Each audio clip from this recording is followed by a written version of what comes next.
you hear this? Apparently raccoons are now considered urban employees in Toronto, and they get benefits. I swear, I saw it on a reel. Okay, so apparently Canada is switching to a 4-day weekend. Not like a 4-day work week, like a 4-day weekend. I saw this thing that said if you don't take your shoes off on a plane, the airline can actually fine you. Like, it's a new rule. They're cracking down. Or you could get the real story. Hi, I'm Karen Ciolin, an award-winning news reporter and host of the Big Story podcast. My team and I break down what's actually happening, from world-shaping events to the everyday stories that spark debate, so you can make sense of it all. We're here to explain what matters and why it matters to you, and give you the context you need for those kitchen table conversations. Trusted, Canadian-focused, curious, news that connects the dots. Listen to The Big Story wherever you get your podcasts. You're listening to a Frequency Podcast Network production. The Brock and Dalby Podcast. This is the Brock and Dalby Podcast. I had some people reach out to the show, actually, talking about Brock being away today because he went to go see the Foo Fighters show in Toronto, and they were saying, how come you're not going? How come you didn't go? And I'll say this, it looked like a lot of fun. It looked like a great show. It was also on a Tuesday night. And I think I'm here on the precipice of 43.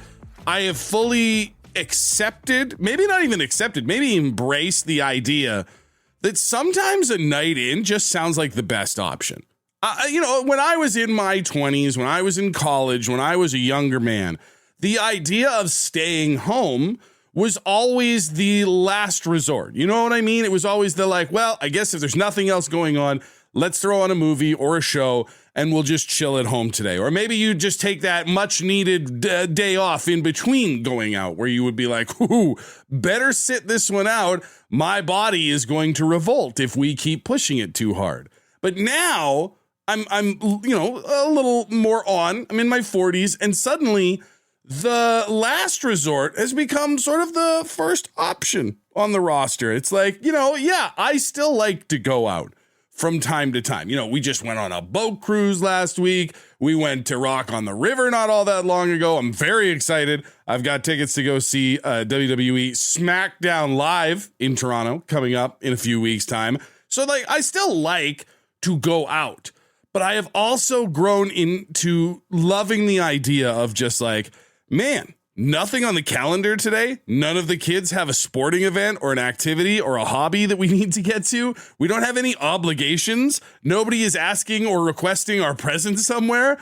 I'm taking my socks and pants off and I'm getting comfy on the couch. I don't know what the age is, or maybe it's not even an age thing, because I think about it now, and I have known people who live this lifestyle since their 20s, but there's just a certain point where the mindset flips. And all of a sudden, the idea of being home on any given day, whether it's weekday or weekend, goes from being lame to just being the best option on the table. The Brock and Dalby Podcast. The Brock and Dalby Podcast. Yesterday I was doing my New York Times crossword, not the big one. I'm not that smart. I do the small ones as just a way to fill some time on the bathroom toilet. But I did see a saying that triggered me a little bit. One of the clues was about working like a dog. And it's a phrase that has always wrinkled my brain at least a little bit, because I don't know about anybody else. My dog has exactly two settings. One is sleeping in almost every conceivable position in the house, whether it's in my bed, in my office, on the couch, in any sunbeam that manages to crack its way through the curtains.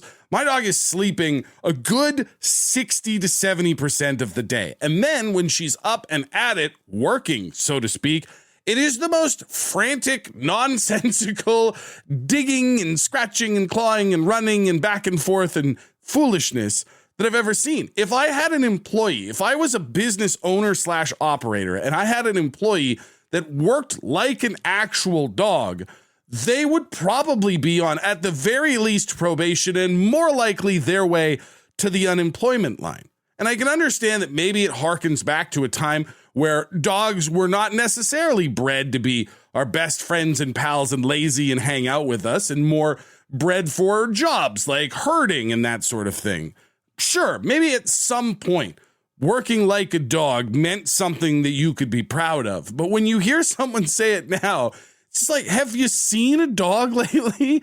I love dogs. They really are man and woman's best friend. But at the same time, again, the last thing I want in a coworker, a subordinate, or an employee is someone who works like a dog.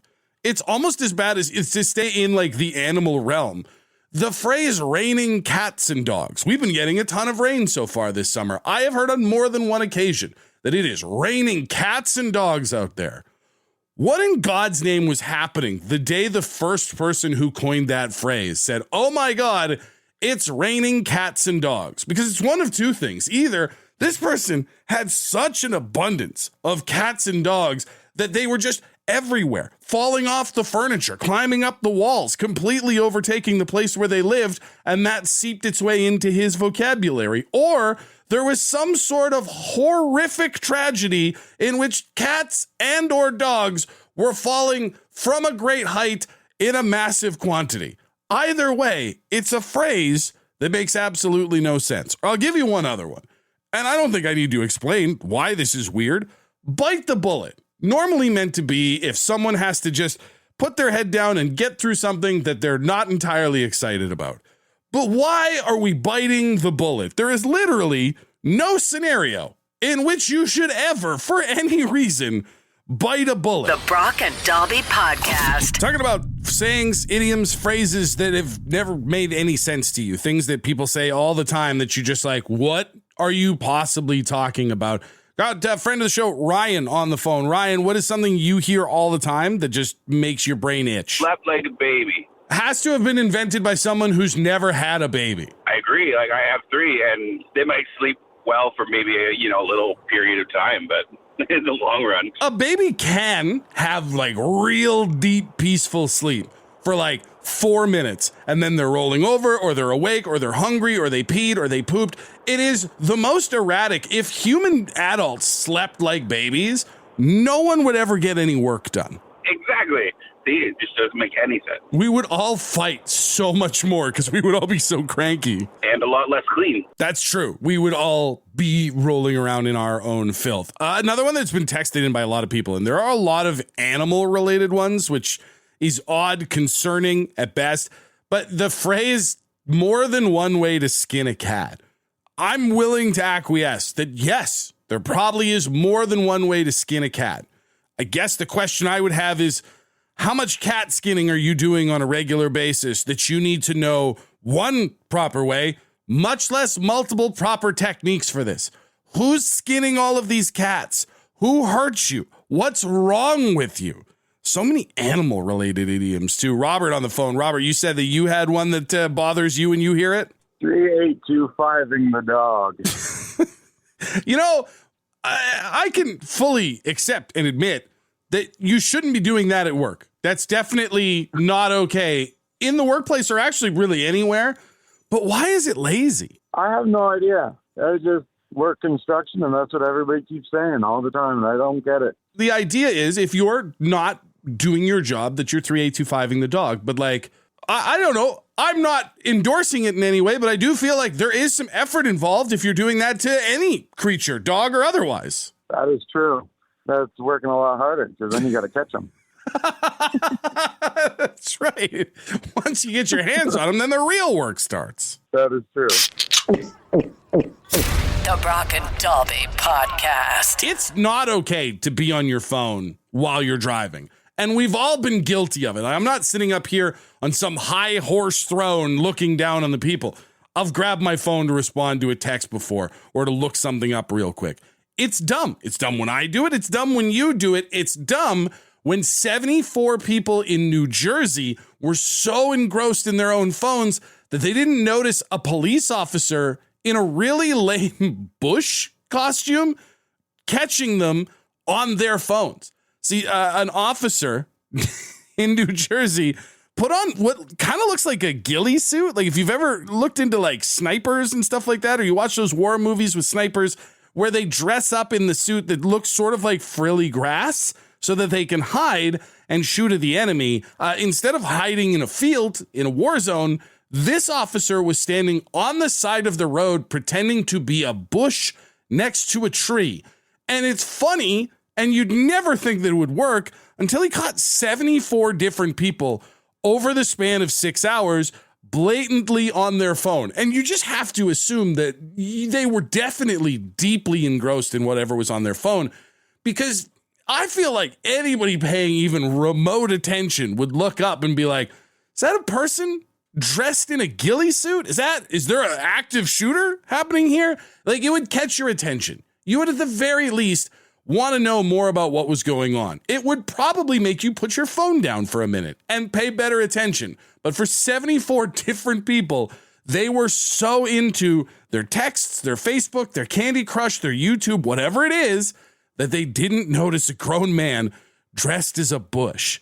The next time you're out on the road, just keep in mind that if you really need to see what's on your phone, you can pull over. The odds are good that wherever you're going, you're not in that much of a hurry that it'll ruin your day if you stop to look at your phone. And if you are in that much of a hurry, you probably don't need to be looking at your phone. You're in a hurry. Pay attention to where you're going so that you can get there on time or late or however the situation has arisen.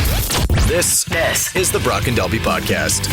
I went to see the new Spider-Man movie on the weekend, and I have to say, everybody should see it. It's maybe the best superhero movie in the last handful of time, because not only does it have a great story, but it has fun action sequences, which usually the superhero movies we're getting these days have one or the other. Either the action is amazing, but the story makes no sense, or the story is pretty good, but the action is kind of tame. This had the best of both worlds. Tom Holland is Spider-Man forever and deserves an award from basically every country for being a national treasure. That said, I cried during the movie. And there's a couple parts. There's a couple parts in there that got me a little bit misty, a little weepy. Some of it as just someone who's been reading Spider-Man comics since I was a kid, so some nostalgia. Some of it as a dad, because there's some parent-dad moments that are in there that I think that you should see, that I feel okay with saying.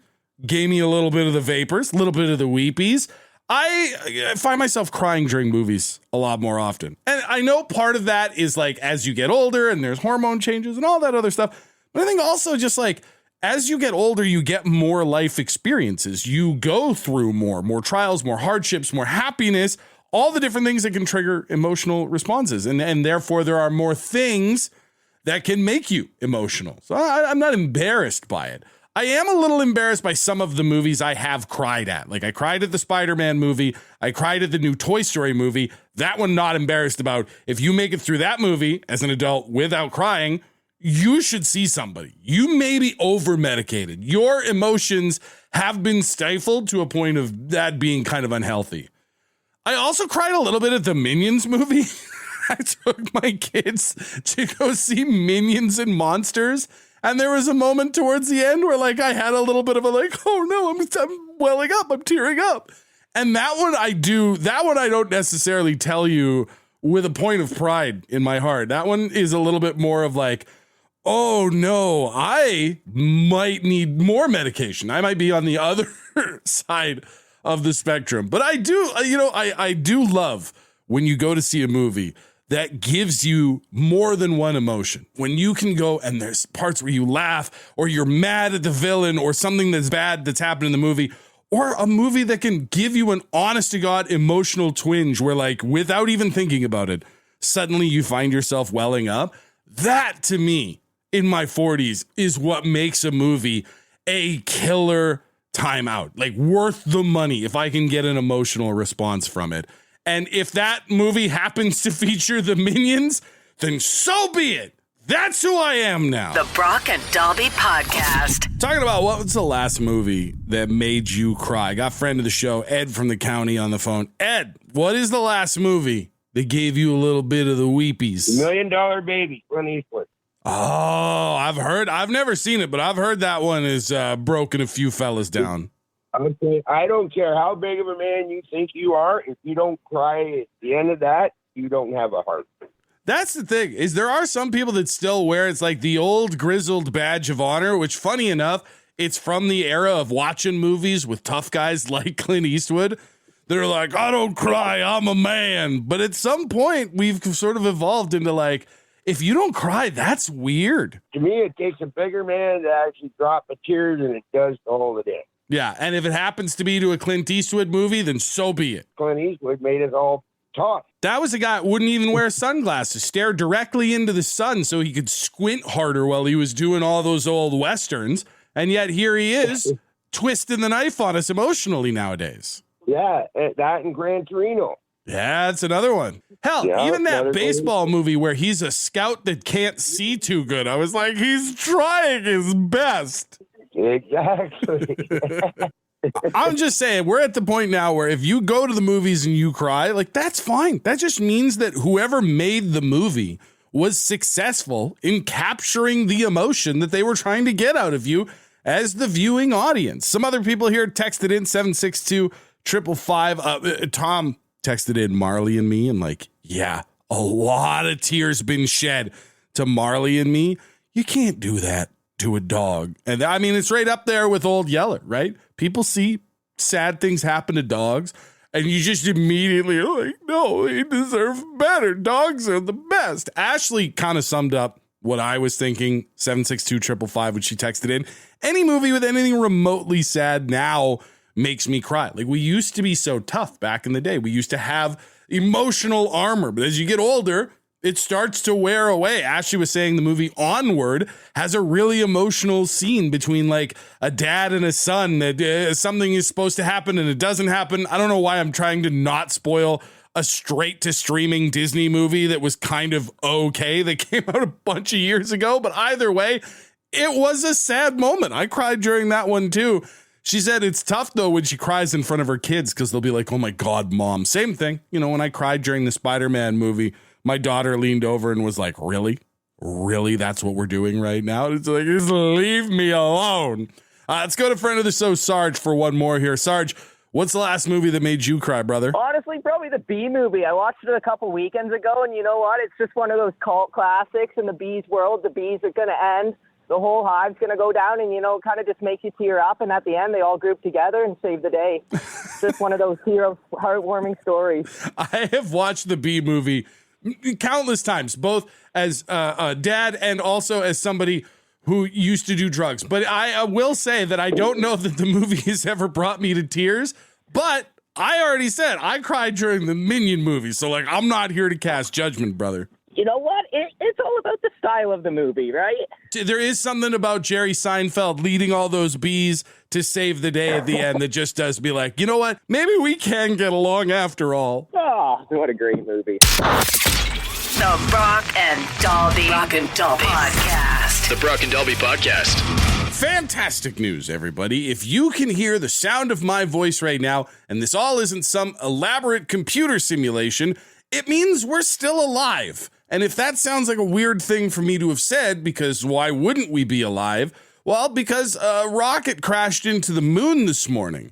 And as much as NASA was telling everybody, listen, everything's going to be fine, it's not that big of a deal, I personally feel like anytime a giant piece of machinery filled with fuel crashes into the moon at 5,400 kilometers an hour, estimated, that's not the best news to have in a given day, but that is something that happened this morning. So SpaceX, the company owned by Elon Musk that does a lot of space travel, space exploration, they are kind of leading the way, even ahead of NASA, in terms of getting things off of our planet and up into the black above us and towards the moon and all that stuff. In January of last year, a couple of boosters were left in orbit, January, after they had completed their cycle. And normally these things, they stay in orbit and then they get pulled back down through Earth's atmosphere. And some of them have self-landing technology. They land on these platforms out in the ocean. Other ones burn up on re-entry, and some of them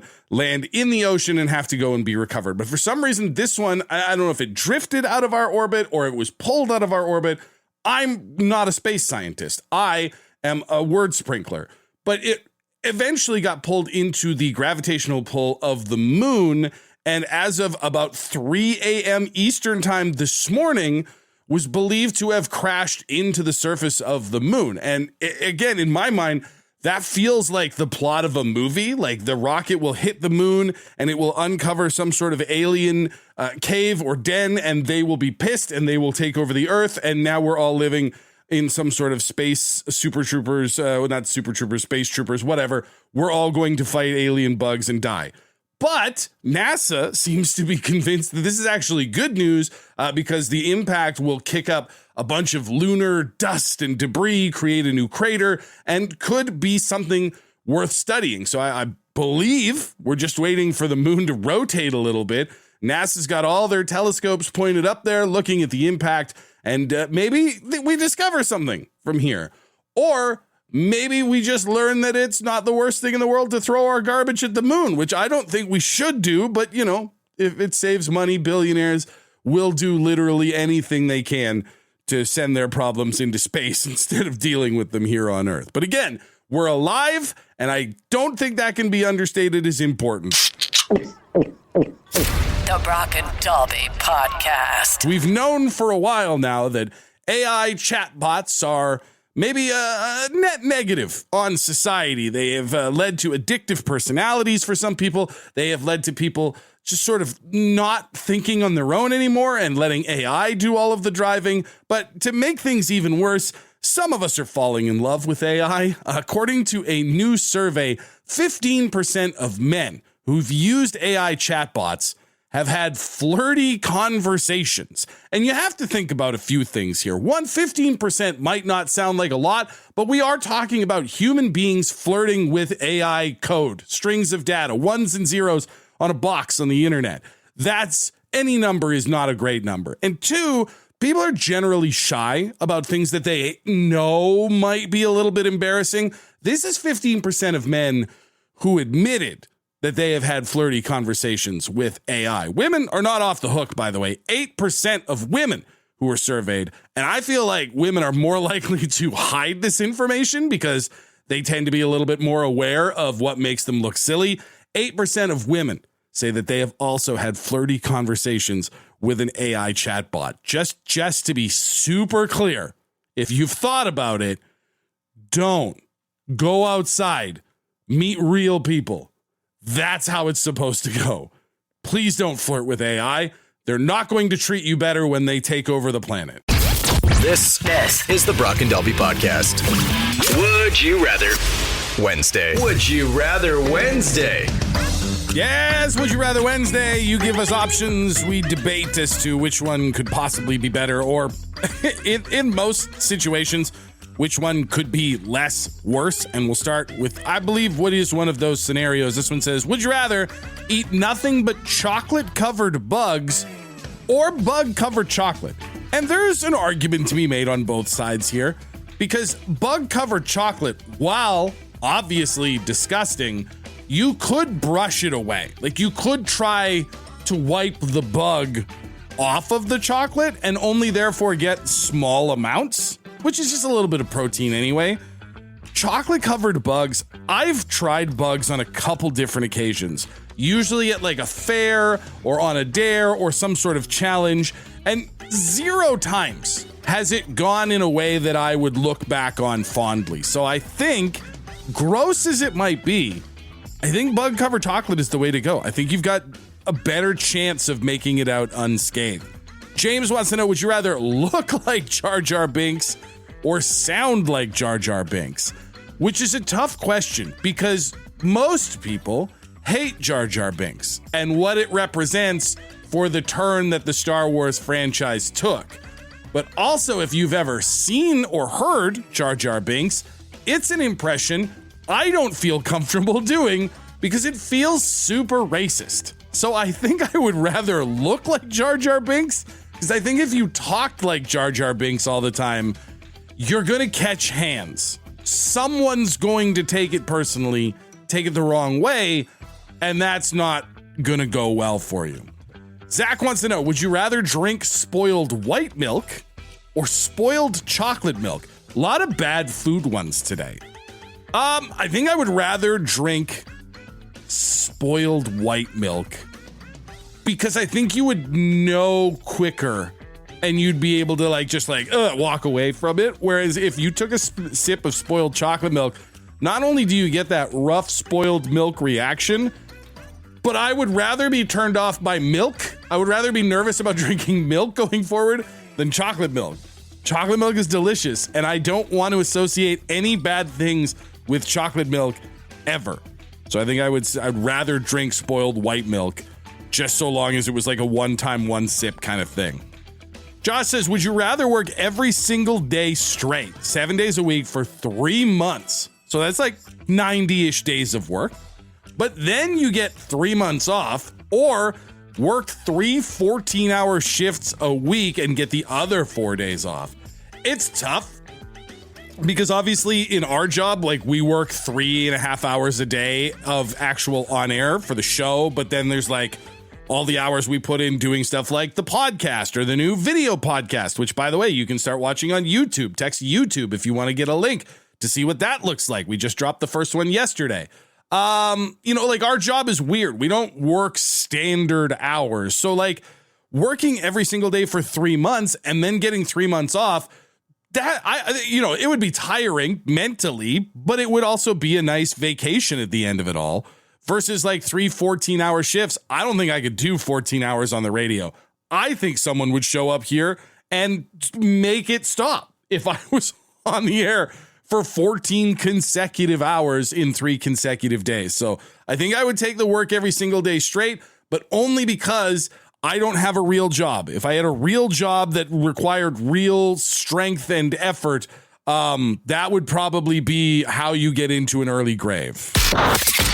The Brock and Dalby Podcast. The Brock and Dalby Podcast.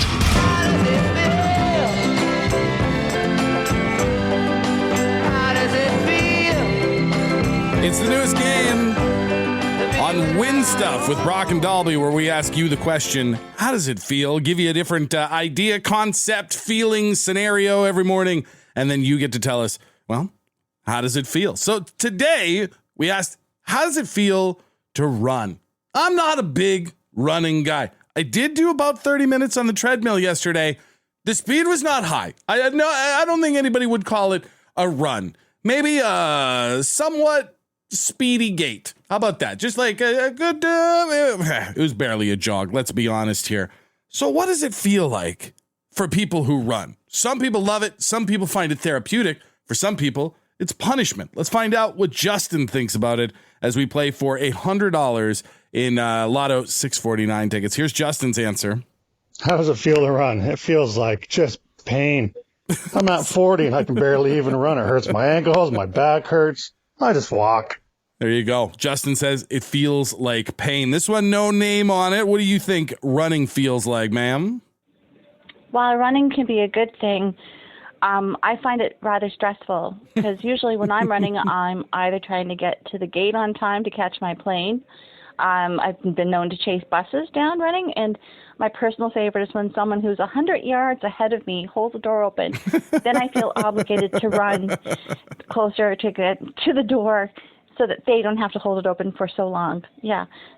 Stressful. I feel stressed out when I have to run. Running? Stressful. True. If you're not like someone who runs for sport or leisure, the odds are the only times you're running is in stressful scenarios. And to the people who are holding the door open, I know it's a very Canadian thing. At some point, I'm not close enough. You are putting too much obligation on me to hurry up. Just go. I promise you, I'll make it through the door. This one also doesn't have a name on it. Let's try this one. How does it feel to run? Well, last July, I broke my ankle. Oh. Calcaneus fracture. That sounds awful. And ever since then, I've not been able to run. I can walk fast, but hearing what you guys said on the radio, way to rub it in, guys. I miss the feeling of running. So I guess the feeling of running is longing, although I don't know who's rubbing it in. You're the first person to speak of running in any kind of a positive light throughout the entirety of the contest so far. So we'll add that one to the pile. Hey, you know what? We're running a bit long. Let's do one more here. This one's from Trevor. Morning, Dalby. Running, for me, about the first 100 meters, I'm feeling like an Olympic champ. Sure. second 100 meters, I'm wondering, like, why do my knees absolutely hate me? And probably by maybe not even the third 100 meters, I'm like faking my own death. I'm about to pass away. People will be at my funeral if I continue.